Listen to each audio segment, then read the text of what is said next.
Hey guys, so today you and I are going to talk about expressing your ideas. So let's get into it. So the question in question was, Frederick, do software engineering teams tend to assume that engineers in teams who do not open up and express their ideas as being the ones that are ignorant? No. No, they do not. So this is something that I think is kind of interesting in a way, and honestly, well, I have a few of these sort of my secrets that I don't really like. It's like the magician's tricks, like you have these little things that you figured out for yourself that sort of gives you that magic touch that makes you you, as I like to say, the corporate identity. Well, it's a term that I should almost trademark that, I think, but that's probably already trademarked 100 times over by other people for other reasons. Where if you start looking for this, you will start to see common patterns in the types of people that you work with. And maybe a few of you can relate to that. And so when you're usually dealing with a person who doesn't open up, might be a little bit, I'm not saying shy, but doesn't talk so much, and might not always be the person who speaks up and so forth, you're usually not dealing with someone necessarily who is ignorant or who doesn't know all that much. It depends on a more complicated set of factors.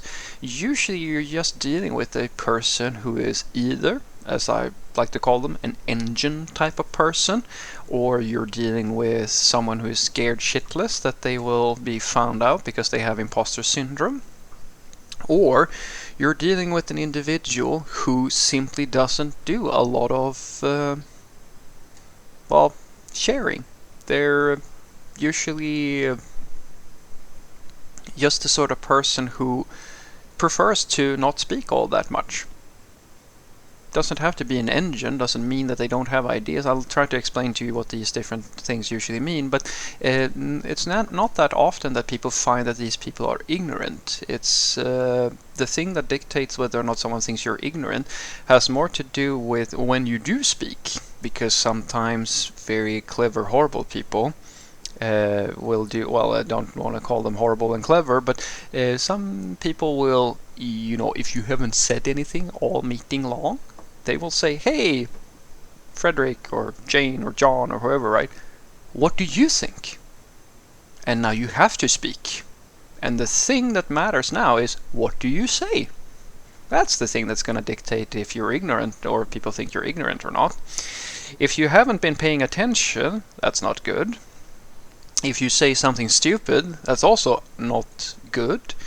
If you say something that is sort of, like neutral or something that seems sort of relevant, nobody's going to think you're ignorant. They're going to just think that, that was a perspective. They're going to sort of reflect on it maybe a little bit, and then you're going to move on with your day.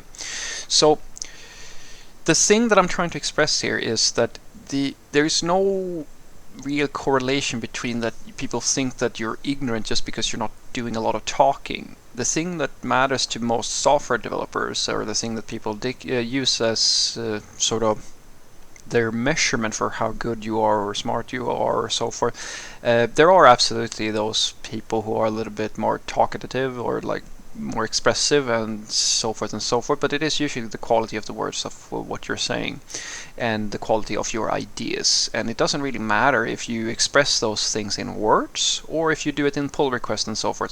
That's where the engine types of people that I call them engine developers usually make themselves shown. So an engine software developer is usually an individual who might not have a lot of philosophical thoughts or a lot of visionary gifts or things like that, but they're usually very smart. They're usually very good at getting stuff done. If you give them a task, they're going to fix it or they're going to do it.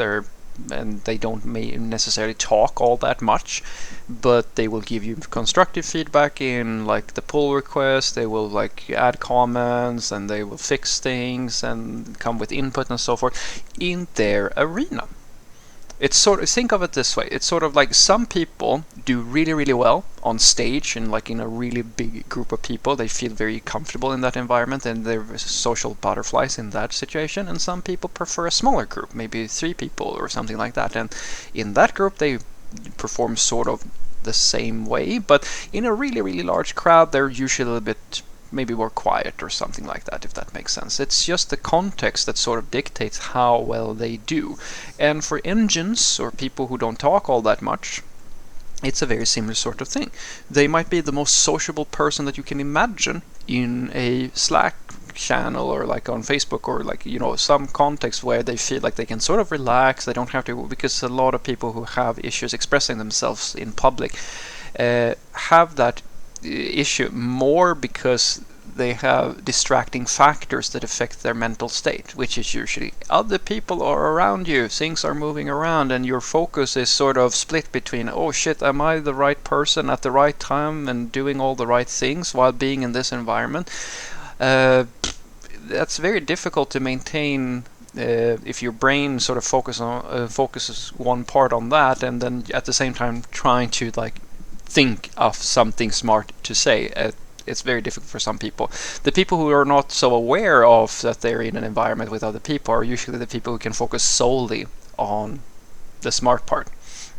And that is a gift, an unawareness, call it what you want, a handicap, depending on how you look at it, but it is something that is a reality. And that's this is usually where the differences between people are kind of made aware, because as I like to say, the person who does the most amount of talking is not necessarily the smartest person in the room. And that's why I try to urge people to really think about what are people saying, not how. And the world all today, that's marketing, politics, everything practically in popular culture revolves around how someone said something. That is more important to the average drooling idiot that is like the average of statistics in every single focus group that you can possibly imagine. That's what they focus on. How did you say something? How did you present it? How did you do it? Not what. Not how smart you were or so forth and so forth. That is something that I like about software engineers. On average, it's not always the case, but on average, what you suggested is more important than how often you come with ideas or things like that, because smart people usually can see whether or not something is a good idea or a bad idea, and then there might be a discussion. But you don't have to worry so much that just because you might not be the first person to raise your hand and say, hey, we should do this or we should do that, etc., that you're going to be looked upon as someone who's ignorant in an IT team. It's usually not the way it works. So what I want you to take away from this is that no, you don't have to be so concerned that other engineers or people in IT are going to look at you as someone who doesn't really know what you're doing just because you don't have maybe you're not the person with all the ideas or so forth and so forth. It's usually more about when you do have an idea, is this a good idea? If I ask you for feedback, can you make meaningful contributions to the conversation? Do you have some other quality, redeeming quality that really fits, like where you might be actually very good at producing, you close a lot of stories, you fix a lot of bugs, etc., etc. Do you bring value to the conversation? The people who are quiet usually, who are very quiet and usually very incompetent or like cause a lot of issues and so forth and so forth, they do you see what I hope you understand? Both parties, the engines as I call them, they're quiet due to personality reasons, and so are the incompetent people, of course, but there's a different element to it. The engines are producing, bringing value, and doing so quietly by themselves, and that's okay. Maybe when you go do an after work, they open up a little bit with some alcohol or something like that, and they're actually a very pleasant time to be around. It's just that it takes a little bit longer for them to get into that comfortable mood. But then you of course could also be someone who's scared shitless, or like you have a lot of bad ideas, or you're incompetent or something like that. And then there's no way for you to hide that, because you're going to be forced to write some code, and it doesn't matter how quiet you are because the quality of the work is going to give it away anyway. So I hope that those two perspectives sort of gives you an idea as to how it works, because it's not that people talk a lot are respected as the people with the great ideas in software development. The people who usually are most respected or like are thought of as, smart or so forth, are the people who can bring in good ideas. Result-based evaluation, if that makes sense. Have a great day.